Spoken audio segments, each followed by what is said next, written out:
Salut les amis, j'espère que vous allez bien. Aujourd'hui, présentation du Discovery qui nous a servi à faire le road trip en Norvège. Mais durant ce road trip, on n'était pas tout seul. Avec la machine à café, c'est vraiment énorme quand même. Ça va, JR? Comment tu vas, Julien? Ah, bah ça faisait longtemps que je vous avais pas vu, vous. Eh ben oui, bah nous aussi. Bah moi aussi d'ailleurs. Ça fait depuis le road trip. C'est-à-dire que là, on est mi-mai, on est rentré le 1er avril, donc ça fait un mois et demi. Pas changé. Un truc. Bah toujours la même gueule de cul. De toute façon, c'est ce que je te dis. C'est pas moi qui l'ai dit. Toi, y a pas de cheveux qui ont poussé, donc bon, voilà. Il a fallu que je retourne un peu quand même pour toi. Ah ouais? Ouais, je m'étais fait beau ce matin. Exprès. Petite chemise, etc. Ça change de la grosse veste quand même quand on était en Norvège. C'est clair. Bon, aujourd'hui on va présenter le Discovery, mais je voulais faire une petite intro ici dans son atelier parce qu'on va faire un débrief de ce fameux road trip en Norvège et puis on va le faire justement dans son atelier qu'on présentera aussi de manière un peu plus détaillée dans le vlog. Et puis bah écoute, en attendant on va partir. Mais je suis quand même obligé dans cette vidéo là montrer son setup qu'on verra un peu plus tard. C'est tellement stylé quand même. Enfin voilà, bon, mais écoute on est parti. Let's go. Allez, bon Juliette tu nous as ramené dans un petit endroit là. Allez de fric juste. Bon Juliette tu nous as ramené dans un petit endroit tranquille. Tout à fait, sur mon port de Vilaine. Magnifique. Et là, tadam! Alors c'est plutôt sympathique parce que là on a bâtiment abandonné. Là-bas on a bateau, regardez le nom, la Dame Blanche. Bon bah ça met dans le thème quoi. J'ai pas envie de venir ici la nuit. Le Discovery, le fameux avec lequel on a fait 10 400 km ou 10 300 en 14 ou 15 jours. Hein. Donc c'est quand même plutôt un bon rythme. En Norvège. Donc il est équipé d'un 4 cylindres 2 litres biturbo qui développe 240 chevaux, 500 Nm de couple avec 15 chevaux fiscaux. Il est équipé de disques ventilés à l'avant de 380 mm et de disques ventilés à l'arrière de 365 mm. Tout ça pour freiner un total de 2 tonnes 184 kg. C'est plutôt pas mal quand même. Hein. Châssis aluminium. Châssis aluminium. Belle info. Le coffre qui quant à lui fait 723 litres dans cette configuration là. Et ça peut monter jusqu'à 2500 litres avec tous les sièges rabattus. Donc là, on a ce petit bouton ici pour cette partie-là qui peut se baisser. On a des petits crochets là, on a une prise allume-cigare ici. Il y a des crochets un peu partout. Enfin, il y a 1 milliard d'options en fait, c'est dans le coffre. C'est vraiment la version pratique du Range Ouais. pour moi. Aventure, côté pratique, voilà, avec un grand coffre. Ah oui, d'accord. Du rangement partout. Ah, faut plancher aussi. C'est où ça? C'est pour les zombies. Enfin bref, il y a une place de malade quoi. Oui, parce que tu as une roue de secours dessous. Ah oui, et aussi oui effectivement. La roue de secours qui est sous la voiture. Qui est quand même vachement bien pratique quand même. T'as autre chose à dire par rapport au coffre? Ah bah, j'ai envie de dire que c'est tellement grand qu'on peut y dormir Oui. en longueur. Avec vue panoramique sur les étoiles, c'est quand même incroyable. Tu te souviens cette soirée qu'on avait passé non, on va pas le Non, on regarde les aurores boréales. C'est une voiture qui existe en 7 places également, où tu peux avoir 2 places du coffre là-dedans. Là. On a d'ailleurs les ventilations sur les côtés et même les veilleuses. Fais bien cet effet-là. Tout à fait. Ici, il y a le sous-woofer là-dedans, Ok. qui permet d'avoir le petit son sympathique du Discovery. Et puis, alors normalement, ici, tu as les options, par exemple, lorsque tu as les suspensions pneumatiques, pour baisser ou monter le disco si tu as des choses à charger. Notamment dans la pub, il montre pour faire monter un chien dans le coffre. Ah, génial. C'est ok, c'est marrant. Voilà. Ça, c'est une option qu'on avait déjà vue sur par exemple le RSQ8 en termes de vidéo. Bah, voilà, Tu dois avoir le bouton aussi pour l'attache remorque électrique. Et que tu n'as pas malheureusement quoi. Moi, je l'ai pas. D'accord. Vous avez une fermeture électronique. Le réservoir, quant à lui, se situe sur la droite. Il fait 77 litres. C'est un diesel SD4. Et au niveau des places arrière, on a une finition donc avec un bois assez sombre. C'est vraiment super beau, donc du cuir. Et on commence sur du plastique à partir de là, toute cette partie ici. Mais là, on a une partie donc en cuir. Petit seuil en alu. Et ensuite, tadam! Alors, accoudoir central pour plus de confort. Alors, l'arrière, on l'a pas du tout connu pendant le road trip parce que c'est où on mettait nos affaires journalières. On a, chose que j'ai rarement vue justement, des ventilations au niveau de la tête, en plus des 2 liseuses justement. Donc, ils sont en LED. Tac, tac. Double poignée, ouais, effectivement. Donc, poignée ici, crochet là, poignée là. Et crochet de nouveau ici, celui-là, c'est là où je mettais d'ailleurs tout le temps ma veste, donc comme quoi c'est vraiment pratique. On a un rangement ici et un deuxième là. C'est-à-dire que là vous pouvez mettre par exemple un téléphone ou des petites affaires. Et ensuite un autre ici, des livres ou d'autres. On a 2 prises USB ici, sous forme de prise allume-cigare. On a la ventilation donc réglable aussi sur l'arrière. Un rangement qui est là. Alors d'ici, tu peux aussi contrôler donc la température de l'air, mais également des sièges chauffants ou rafraîchissants. Ah oui, c'est vrai qu'effectivement, il y avait aussi des sièges chauffants et rafraîchissants sur l'arrière aussi. Donc on a ça sur l'avant et sur la partie arrière. Une ventilation qui est ici. Un immense rangement là où vous pouvez mettre des grosses bouteilles. Un autre petit encore rangement si vous voulez vraiment là. 4 haut-parleurs à l'arrière. Yes. Il y en a 12 en tout dans le véhicule. De parleurs? Ouais. Donc là on a l'option méridienne. Yes. Petit tips, quand tu roules, cette appuie-tête est assez chiant, donc moi je le baisse tout le temps. Sinon je ne le vois pas derrière. Ok. Et ça tu peux le rabattre que manuellement à l'arrière. Ouais. Il n'y a pas de bouton à l'avant. Tu peux avoir tous les sièges électriques dans le Discovery, moi je ne l'ai pas. Oui. Ça me va bien. Oui. Et donc ouais, je suis obligé de baisser ça pour pas être gêné dans le rétro. D'accord. Tu as fait quelques petites modifications dessus. Alors, partie extérieure, qu'est-ce que tu as fait dessus? Alors j'ai fait des petits rajouts de pièces constructeurs qui me manquaient, notamment la galerie. Oui. Pour pouvoir mettre pour ma part des kayaks. Après j'ai rajouté quelques petits accessoires mais qui sont vraiment esthétiques, notamment le support de plaque à l'arrière qui est noir, qui était blanc. J'ai mis les petites griffes qu'on peut voir à l'avant aussi au niveau des entrées d'air. D'accord. Pour lui donner un petit côté plus sport. Bon, j'ai rajouté les fameuses palettes que tu m'as conseillé de mettre là. non. J'aime bien les palettes rouges parce que quand on rentre dans le véhicule la nuit, il y a des LED un peu partout rouges. Et je sais pas, moi j'aime bien. Puis bon, c'est comme ça. Oui, bien sûr. Et alors pourquoi on parle de ces parties-là à l'intérieur? Parce que vous avez vu, il y a un peu de vent malheureusement. En tout cas, c'est super beau, je rêve d'habiter là. C'est sympa. Ah, c'est vraiment très très beau quand même. Et puis t'es à 5 minutes de Rennes quoi. Ah ouais? Trop bien le mec qui est là. Finition JR. D'accord. Et ça va, il est palettes rouges. Ah, donc personne n'a pris option quoi. Elle est unique en France. D'accord. Donc là, comme on peut le voir, les galeries sur le toit par rapport au kayak. C'est bien, ça va dans la ligne du véhicule. Ça le fait prendre encore de la hauteur. Déjà qu'il est grand quand même. Parce que là, tu peux te mettre à côté. Hein. Tu fais 1 mètre combien? 1m80. 1m80. Donc c'est un bon véhicule quand même. Hein. Donc ce Discovery a le kit black. Yes. Comment il s'appelle exactement, mais c'est avoir les écritures noires, oui. La calandre noire. Oui. Et du coup, il n'avait pas dû les mettre, mais il y avait aussi les griffes là, normalement prévues. Tu as le toit en noir et les rétros noirs également. Ok, ce qui rend vraiment super beau. Bah là, tu as vraiment une config black and white vraiment très très belle. Quoi. Et il y a aussi ça justement dans le kit qui est en noir.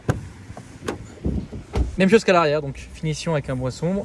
On a 3 profils conducteurs, les sièges sont donc électriques et massants. C'est quand même cool. Et voilà la partie donc cockpit du véhicule. Land Rover qui a les mêmes boîtes comme vous avez pu déjà l'observer que Jaguar. C'est une boîte de vitesse Ford qui est d'ailleurs auto 8 rapports. Transmission donc intégrale. Et le 0 à 100 se fait en 8 secondes 3 avec une vitesse de pointe de 205 qu'on n'avait pas fait en Allemagne. Parce qu'on avait un petit souci de baguette. À l'aller, on n'avait pas le souci, mais on est quand même pas au-delà de 200. Parce qu'en plus, on avait aussi les pneus hiver. Donc le volant, avec le volant chauffant ici, on a toutes les fonctions donc, de régulateur qui sont ici. Habituellement, sur les autres voitures, c'est par là. Donc des fois, ça peut changer. Les boutons du menu, commande vocale. Les palettes qui sont fixes au volant. On peut ouvrir le coffre par là. Régler la luminosité justement par ici aussi. D'ailleurs, je vais l'allumer. Donc vous avez cette partie ici qui sort pour choisir justement sa vitesse. Elle a plusieurs modes de conduite. Là on est en normal. Ici c'est donc hiver, forêt, désert. Nous on a pu en essayer 3 sur les 4 lors du road trip. Ah oui c'est ça qu'on n'a pas essayé. Oui, vrai. Et encore, si sur la plage on l'a mis quand même. Histoire de pouvoir le voir. Oui exactement. Alors normalement quand tu as donc les suspensions pneumatiques, ben, ici tu viens choisir la hauteur de la caisse. Ah d'accord.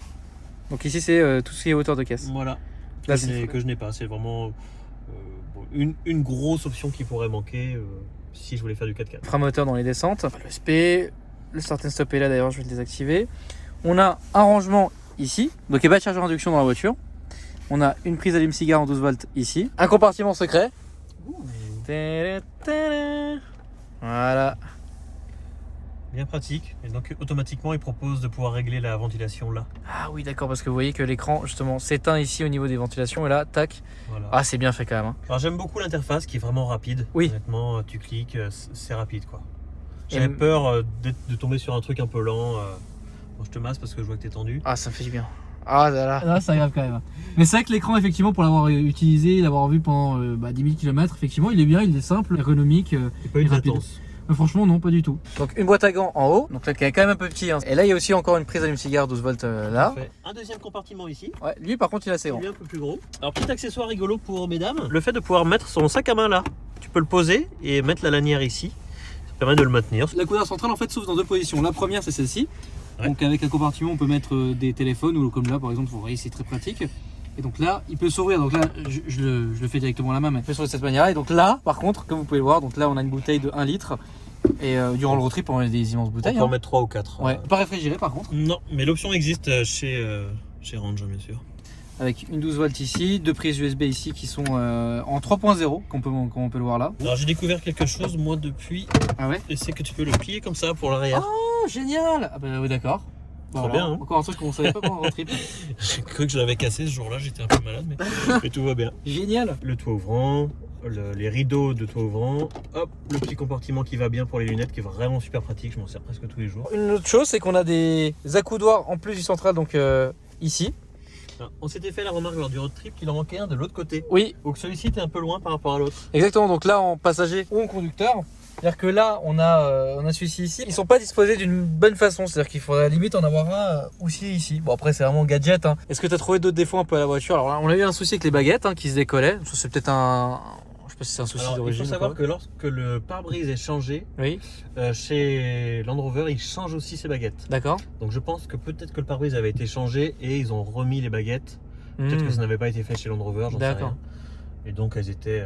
Enfin, il y avait quelques clips qui manquaient donc forcément dans le temps.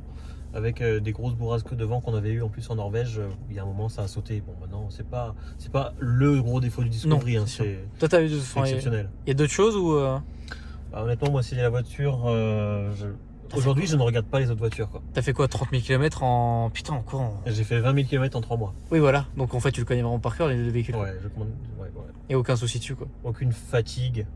Ah bah ça je confirme. Hein. Après 15 000 km on était un peu fatigué mais c'était la fatigue générale. C'était même pas la voiture ouais. Voilà, après, le défaut, s'il y en a un, c'est qu'il faut faire attention dans les parkings. Ah oui, la hauteur. Parce qu'à partir du moment où c'est moins de 2 mètres, bah, je rentre pas quoi. D'accord. C'est sûr que ça c'est le problème des grosses voitures. On a parlé de pare-brise d'ailleurs, il est athermique et chauffant. Bah écoute, c'est parti hein. Bon, la boîte de vitesse donc, qui fonctionne de cette manière là. Voilà, en termes d'insonorisation, ils sont pas double vitrage mais c'est très épais. Prix neuf, là on est sur combien déjà? 80 000.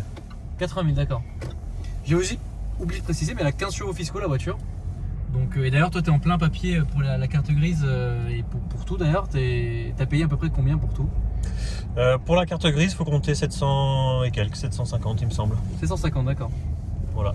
Et le véhicule, d'ailleurs, tu l'as acheté chez Evenpark parce que c'était un stock de chez Evenpark. Donc, un autre de mes partenaires qui se situe sur Tours, et plus précisément à Chambray-les-Tours, qui font de la vente d'occasion et du neuf. Ils font de la reprise, ils font du financement, enfin bref, ils font tout. Le véhicule était en stock chez eux et donc tu as pris le véhicule chez eux.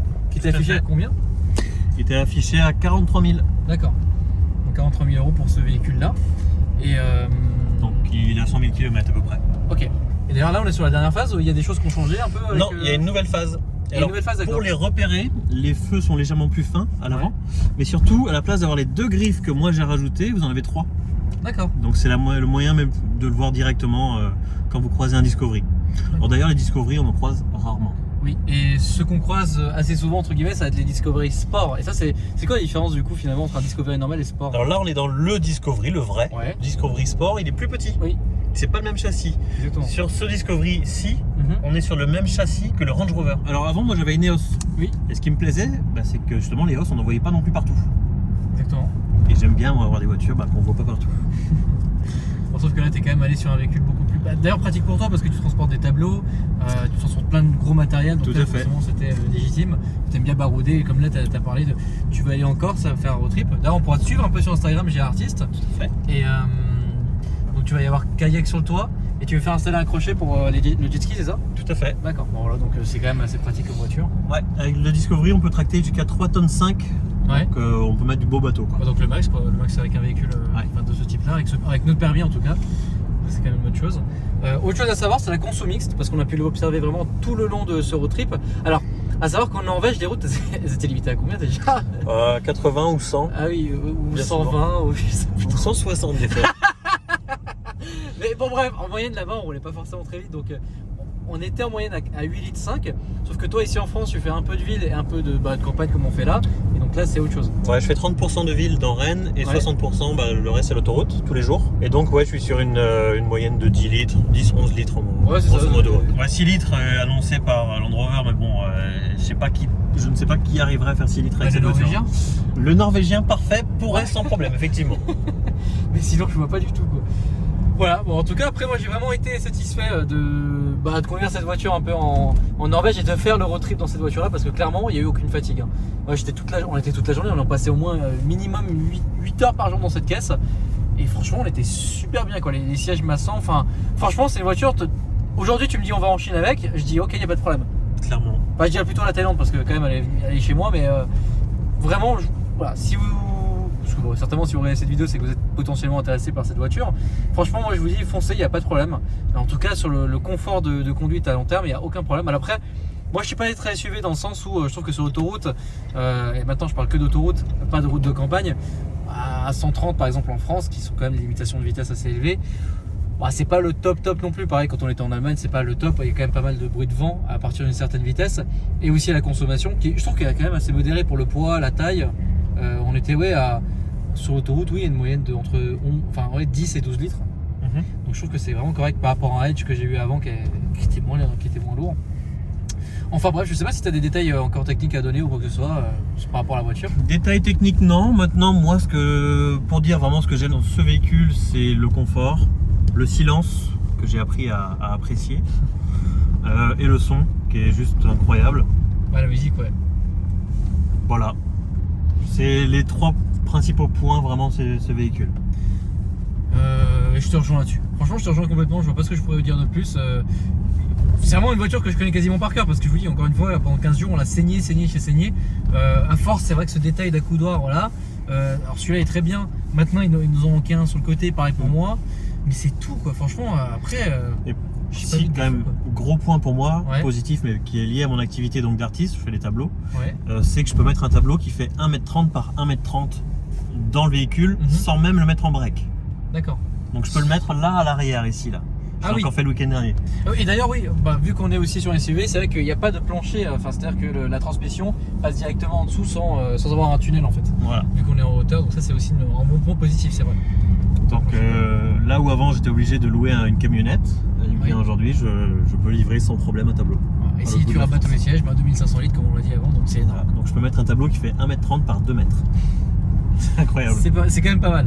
Donc voilà, si vous avez s'il y a des artistes ou des vitriers ou je ne sais quelle profession qui est ici qui nous regarde, génial. Et ben écoute Julien, ça a été encore un énorme plaisir de faire ce road trip avec toi. Et puis retrouvez-nous bientôt sur un débrief qu'on va faire dans son atelier et où on présente aussi un peu son atelier et son activité dans une prochaine vidéo. N'hésitez pas à la regarder. Si vous voulez quelques petites anecdotes croustillantes, je crois que c'est le rendez-vous. Ah oui.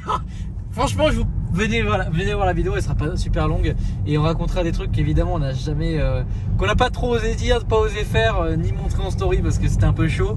Mais là, vous aurez des images exclusives qu'on n'a pas montrées dans les vlogs et ça va être assez plaisant. N'hésitez pas à liker la vidéo, à vous abonner et à commenter. Et moi, je vous dis à la prochaine pour de nouvelles aventures. Salut.